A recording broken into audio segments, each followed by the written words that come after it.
A pergunta minha é assim, cara, é a questão de depressão. Tem criança novinha que já tem indícios de ter depressão? Tipo, 7, 8 anos já? Você já consegue identificar isso já? Olha, nessa idade eu nunca vi. E Sim. existem poucas pesquisas que trazem nessa idade. Geralmente é a partir dos 10 anos. Ah, Depressão na infância. Que às vezes Na fica... adolescência é muito comum, tem sido muito comum. Sim. Aí começa Cada vez em mais média, ainda, né? aos 10 anos. Cara, assim, psicologia, a gente tava até trocando ideia sobre isso. A questão de, cara, assim, você tá doente, um exemplo. Cara, 90% você tem que cuidar da sua mente para depois jogar pro corpo, né? Então, Sim. às vezes, eu imagino que você deve ter tido muita criança que às vezes ficava mal, né, mentalmente e jogava pro corpo, vivia doente. Existe casos isso assim ou não? Como que é? Sim. A gente tem um estudo que chama psicossomática, que é uma doença mental, algum sofrimento, depressão, toque, ansiedade, seja ela qual for, mental, né? Mas que vai pro corpo, né? Vai pro corpo. Somatiza, no corpo.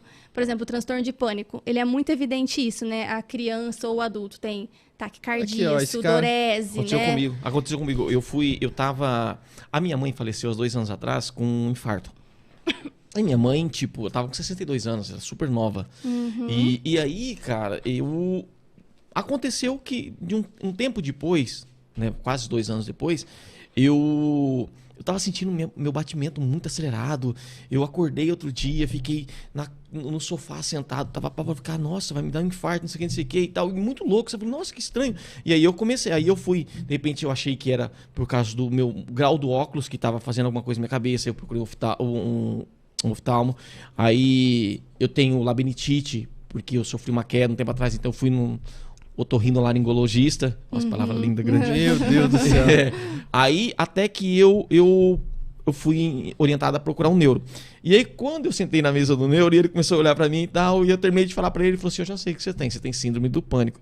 Eu falei, cara, que loucura, porque pra mim, na minha ignorância, síndrome do pânico era um cara perdido, apavorado, né? E eu não tinha nada desses sintomas, eu tava sentindo que meu coração tava acelerado pra caramba e tal.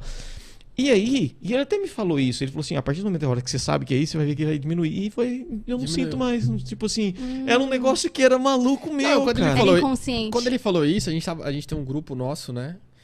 Meu, dele e do meu irmão. E quando ele falou isso, eu falei, mano, você tá zoando, né? Eu tô com crise do pânico. Falei, Síndrome do... O nome técnico é transtorno do pânico. É mais ou menos isso. Eu lembro que ele escreveu um papelzinho, colocou na minha carteira, e aí eu coloquei na carteira, e aí, a partir daí, não senti mais nada, não. Então tem muito a ver esse negócio mesmo. mente, né? O cara pensa e começa a sentir. Ansiedade. Assim, ó, talvez, né? Não sei. Mas talvez você tenha encontrado o causador da dor, né? O significado da dor, que talvez foi o que você vivenciou. E quando isso a gente chama de insight, né? Na terapia. Quando a gente entende, nossa, eu tô assim por causa disso, isso é um processo de cura. Sério? Entendi. Cara, eu preciso curar a pobreza. Como que eu vou?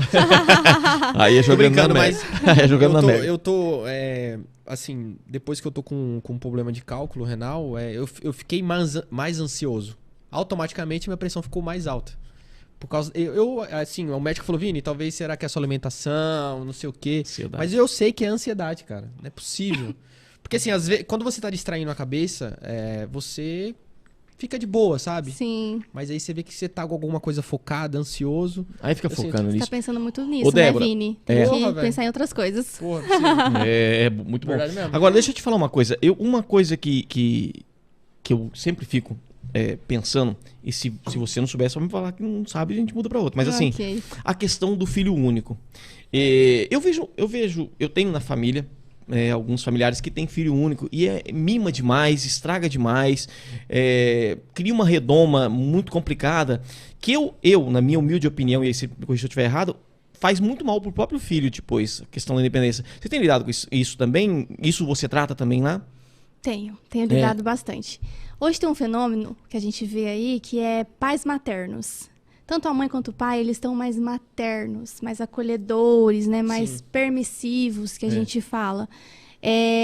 Isso num equilíbrio é ótimo, né? Sim. Mas tá desequilibrado. Então, antigamente, lá na época dos nossos pais, avós, era autoritarista, bravo, não tinha tempo para diálogo. Primeira coisa, já batia, o que era bem ruim também, né? Sim, era o extremo. E hoje é um outro extremo que a gente tem visto. E com certeza estraga, né? Assim, a criança, os pais, e principalmente quando tem casos de filho único, eu tendo casos bem específicos assim mesmo, como você disse.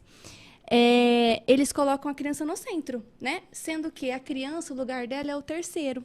Por quê? Existe o pai, a mãe e a criança. Uhum. Uma constituição familiar saudável é pai, mãe e criança.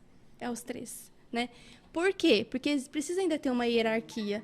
Uma hierarquia opressora? Não, mas é uma hierarquia de obediência, de regras, né? Onde a criança precisa obedecer pai e mãe, né? Sim. E pai e mãe precisam orientar e ensinar a criança. Então, eu percebo que o problema ele vai um pouquinho além. Então, tá entre relação esposo e esposa, marido e mulher, então, aí, no pai caso, e filho. Eles precisam dialogar mais sobre isso. Fazer todos os gostos, essas coisas, né? Isso estraga pra caramba, né? Sim, né? A questão de mimar a criança, ela não se frustra. E a frustração, ela traz amadurecimento cerebral. Aí a criança não amadurece, fica infantilizada, né? Pode ser um dos danos. É só a gente olhar um pouco pra sociedade hoje, né? É reflexo.